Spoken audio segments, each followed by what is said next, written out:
Unfortunately मुझे डर यही है कि इसको they are going to try to brush it under the carpet, इस पे कुछ पर्दा रखना चाहते हैं। और जैसे मैंने कहा, जो तीसरा लड़का है मुख्तार, वो अभी तक नहीं मिला है। मैं उनकी वाइफ से मिली, उनकी मदर से मिली, उनको बहुत परेशानी, वो कह रहे हैं जल्द से जल्द आप मुख्तार को घर लाइए। लेकिन जैसे आपने कहा, जो ये सारे केसेस हो, आसिया नीलोफर का केस हो या जो इन 3 नौजवानों का केस हो, अजीब है क्योंकि जो डेड बॉडीज मिली हुई हैं उन पे टॉर्चर मार्क्स थे, उनको बुरी तरह से टॉर्चर किया, फिर कैसे उनकी बॉडीज मिली हमें वो भी समझ में नहीं आ रहा है। तो कहीं ना कहीं दाल में कुछ काला है। ऑल द फैमिलीज हियर, वो क्या मांग रही है? वो इंसाफ मांग रही है, जस्टिस मांग रहे हैं। आप उनको कम से कम इंसाफ तो दीजिए।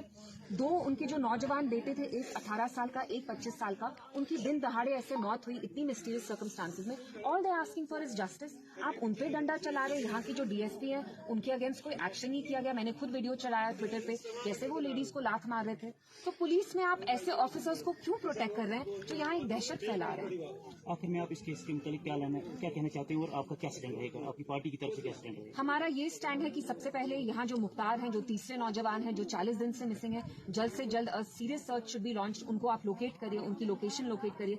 दूसरी चीज हम कहते हैं कि इस पर जुडिशियल प्रोब होना चाहिए, पुलिस प्रोब नहीं हो, क्योंकि जैसे मक्खन साहब के केस में पुलिस ने प्रोब किया, उसकी फाइंडिंग्स आपको पता है, जिसकी वजह से लोग बिल्कुल नाउमीद हो गए। तीसरी चीज, जो यहाँ के डीएसपी हैं, he should be immediately suspended, क्योंकि जो उनका कंडक्ट था वो ठीक नहीं था। और जो यहाँ तीसरे ऑफिसर है मुमताज भट्टी करके, उनने भी यहाँ लोगों को बहुत डराया है। I request the police, I request LG साहब, बिकॉज लॉ एंड ऑर्डर तो उनके अंडर आता है, कि आप ऐसे ऑफिसर्स के अगेंस्ट प्लीज एक्शन लीजिए, वरना यहाँ जो लोग और पुलिस है उनके बीच में जो भरोसा होता है, जो एक बहुत नाजुक एक कड़ी होती है, वो हर दिन टूटता जाएगा। And that's not good.